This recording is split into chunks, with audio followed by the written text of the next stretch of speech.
নমস্কার বন্ধুরা, job in YouTube channel তোমাদের সকলকে স্বাগতম। তো বন্ধুরা, বিএসএফের তরফ থেকে সিএপিএফ অর্থাৎ সেন্ট্রাল আর্ম পুলিশ ফোর্সের কিন্তু একটি বড় রিক্রুটমেন্ট জারি হয়ে গেছে। তো সেই রিক্রুটমেন্টে কী আছে না, সেখানে বিএসএফের সাথে সাথে আরও কিন্তু 5টি ইন্ডিভিজুয়াল ফোর্সের কিন্তু ভ্যাকেন্সি থাকবে। টোটাল 6টা ফোর্সের কিন্তু ভ্যাকেন্সি থাকবে সিএপিএফের আন্ডারে, ঠিক আছে। তো তোমরা দেখতেই পাচ্ছ অন স্ক্রিন নোটিফিকেশানে, এখানে কিন্তু একদম তোমাদের কিন্তু অফিসিয়াল নোটিফিকেশানে কিন্তু এই রিক্রুটমেন্টটি জারি হয়ে গেছে। তো সেখানে টোটাল ভ্যাকেন্সি কত থাকবে, পোস্ট অর্থাৎ কী কী পোস্টে তোমাদেরকে এখানে হচ্ছে সিলেকশন করানো হবে, এবং তোমাদের এডুকেশন কোয়ালিফিকেশান কত লাগবে, এজ তোমাদের কাছ থেকে কত চাবে, সব কিছুই কিন্তু এই ভিডিওটিতে আমি আলোচনা করে দেবো, ঠিক আছে। তো তোমরা যারা আমার চ্যানেল নতুন আছো অবশ্যই চ্যানেলটি সাবস্ক্রাইব করে নাও এবং পাশে থাকা বেল আইকনটি ক্লিক করে সেটিকে অলে সেট করে দাও, যাতে আমাদের চ্যানেলে যে কোনো ভিডিও তোমাদের কাছে খুব তাড়াতাড়ি পৌঁছে যায়। তো তোমরা এখানে দেখতে পাচ্ছ বন্ধুরা, বিএসএফ এইচসিএম রিক্রুটমেন্ট 2024, এখানে কিন্তু টোটাল পোস্ট কিন্তু তোমরা দেখতেই পাচ্ছ 1526 কিন্তু টোটাল পোস্ট আছে, ঠিক আছে। এবং তার মধ্যে কিন্তু তোমরা এখানে CISF, CRPF, BSF, ITBP, SSB এবং আসাম রাইফেল, এই টোটাল 6টি ফোর্সে কিন্তু তোমাদেরকে নিয়োগ করানো হবে, ঠিক আছে। কী কী পোস্টে নিয়োগ করানো হবে না, অ্যাসিস্ট্যান্ট সাব ইন্সপেক্টর স্টেনোগ্রাফার এবং এইচসিএম অর্থাৎ হেড কনস্টেবল মিনিস্ট্রিয়াল, এই দুটি পোস্টে কিন্তু নিয়োগ করানো হবে। তোমাদের কাছ থেকে এডুকেশন কোয়ালিফিকেশন কত চাচ্ছে না, কেবলমাত্র উচ্চ মাধ্যমিক পাস, ঠিক আছে, শুধুমাত্র 12 পাস তোমাদের যোগ্যতা লাগছে। তোমাদের বয়স কত চাওয়া হচ্ছে না, 18 থেকে 25, ঠিক আছে, 18 থেকে 25 বছর বয়স অবধি তোমরা এখানে আবেদন করতে পারবে। এবং এজ রিল্যাক্সেশন অর্থাৎ বয়সের ছাড় তোমরা কেমন পেয়ে যাবে না, যারা ওবিসি আছো তারা কিন্তু এই বয়সের উপরেও 3 বছরের ছাড় পেয়ে যাবে, ঠিক আছে।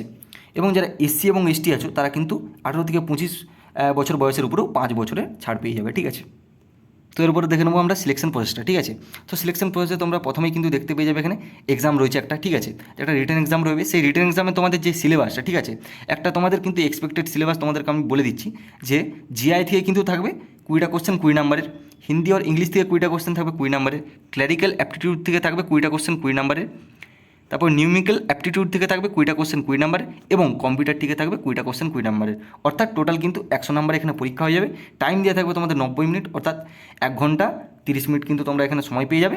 এবং নেগেটিভ মার্কিং থাকবে 1/4, ঠিক আছে, অর্থাৎ তোমরা যদি 4টা কোশ্চেন এখানে ভুল করো সেখানে তোমাদের 1 নম্বর কিন্তু কেটে নেওয়া যাবে। তার উপর এখানে কিন্তু একটা খুব গুরুত্বপূর্ণ বিষয় বলে দিই, তো এটা কিন্তু যেহেতু সিএপিএফের আন্ডারে কিন্তু এই টোটালটা কিন্তু এখানে কন্ডাক্ট করানো হচ্ছে পুরো রিক্রুটমেন্টটা, সেক্ষেত্রে কিন্তু সিএপিএফের যে রুলস, সেখানে যদি সেই রুলস অনুযায়ী কিন্তু পরীক্ষাটা হয়, তখন কিন্তু তোমাদের এই যে কম্পিউটারটা, ঠিক আছে, এই কম্পিউটারটা কিন্তু বাদ হয়ে যাবে। অর্থাৎ এখানে তোমাদের 4টা সাবজেক্টে কিন্তু পরীক্ষা হবে সিলেবাস থেকে, ঠিক আছে, কম্পিউটারটা কিন্তু তখন বাদ হয়ে যাবে।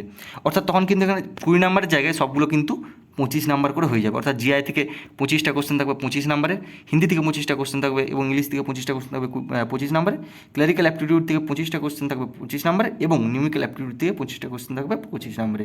অর্থাৎ টোটাল 100 নাম্বারই কিন্তু পরীক্ষা হবে তখন, যদি কিন্তু সিএপিএফের আন্ডারে কিন্তু অর্থাৎ সেই রুল অনুযায়ী কিন্তু এক্সামটা হয়, সেক্ষেত্রে কিন্তু এটা হয়ে যাবে, ঠিক আছে। আর টাইমটা তোমাদের সেম থাকবে, নেগেটিভ মার্কিংও তোমাদের সেম থাকবে। তো এক্সামের পর কিন্তু তোমাদের এখানে হবে পিএইচডি, ঠিক আছে। পিএইচডি তোমাদেরকে প্রথমে যেটা বলে দিলাম যে তোমাদের কোনো রকম কিন্তু এখানে রান নিচ্ছে না, ঠিক আছে, কোনো রকম রান কিন্তু তোমাদের দিতে হবে না। এটা কিন্তু একটা বিশাল বড় তোমাদের কাছে সুবিধা, যে কোনো রকম রান হচ্ছে না, ঠিক আছে, রান ছাড়াই কিন্তু এখানে তোমাদের ফিজিক্যালটা হবে।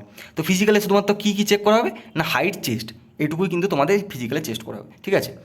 তো হাইট তোমাদের যারা মেল ক্যান্ডিডেট আছো তাদের কিন্তু এখানে 165 সেমি হাইট লাগছে, ঠিক আছে, এবং হচ্ছে চেস্ট 77 সেমি এবং ফুলিয়ে 82, ঠিক আছে।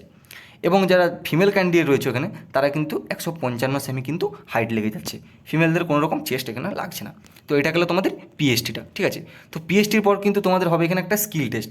তো স্কিল টেস্টে তোমাদের তো এই যে একটা টাইপিং টেস্ট থাকবে, ঠিক আছে। তো যেহেতু এখানে অ্যাসিস্ট্যান্ট সাব ইন্সপেক্টর স্টেনোগ্রাফারে তোমাদের হচ্ছে নিয়োগ করানো হবে এবং হচ্ছে হেড কনস্টেবল মিনিস্ট্রিয়ালে নিয়োগ করা হবে, সেক্ষেত্রে কিন্তু তোমাদের একটা টাইপিং টেস্ট থাকবে। অর্থাৎ তোমরা যারা হেড কনস্টেবল মিনিস্ট্রিয়ালের জন্য আবেদন করবে তাদেরকে কিন্তু একটা স্টেনোগ্রাফারের ডিগ্রি থাকতে হবে, ঠিক আছে।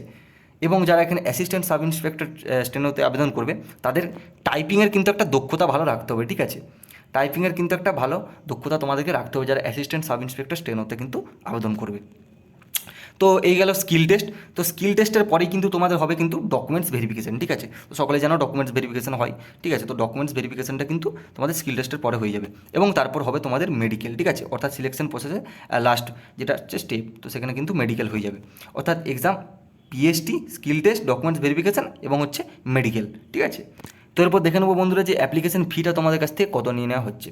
তো তো অ্যাপ্লিকেশন ফি তোমরা যারা হচ্ছে জেনারেল রয়েছো তাদের এবং জেনারেল এবং ওবিসি রয়েছো তাদের জন্য কিন্তু 200 টাকা ধার্য করা হয়েছে, এবং যারা এসসি এবং এসটি রয়েছে তাদের কাছ থেকে কিন্তু অ্যাপ্লিকেশন ফি কোনো রকম নেওয়া হবে না, ঠিক আছে। এবং অ্যাপ্লাই ডেটটা এখানে বলে দেবো, যেটা হচ্ছে তোমাদের সবথেকে আগ্রহের বিষয় যে অ্যাপ্লাই কবে থেকে শুরু। তো এখানে অ্যাপ্লাই শুরু কিন্তু 9 জুন 2024, আজকে কিন্তু জুন মাসের 6 তারিখ, অর্থাৎ আর দুদিন পরেই কিন্তু অ্যাপ্লাই শুরু হয়ে যাবে 9 জুন 2024 থেকে। এখানে তোমাদের 8 জুলাই 2024 এখানে লাস্ট ডেট অ্যাপ্লাই, ঠিক আছে। অর্থাৎ একটা এনাফ সময় তোমরা পেয়ে যাবে অ্যাপ্লাই, তো তোমরা কিন্তু অ্যাপ্লাই করে নিতে পারো। তো আশা করছি বন্ধুরা তোমরা পুরো বিষয়টা কিন্তু এখানে বুঝতে পেরেছো। তো তাও যদি কোনো বুঝতে সমস্যা থাকে অবশ্যই তোমরা কিন্তু কমেন্টে জানাতে পারো, আমি যথাসম্ভব রিপ্লাই দেওয়ার চেষ্টা করবো, ঠিক আছে। তো যদি বন্ধুরা ভিডিওটি ভালো লেগে থাকে অবশ্যই একটি লাইক করে দিও, এবং আমার চ্যানেল নতুন হয়ে থাকলে অবশ্যই চ্যানেলটি সাবস্ক্রাইব করে নিও, ঠিক আছে। তো চলো বন্ধুরা, আজকের ভিডিওটা ছিল এই পর্যন্তই। দেখা হচ্ছে আবার কোনো নতুন ভিডিওতে নতুন কোনো আপডেটের সঙ্গে। ততক্ষণের জন্য রাধে রাধে।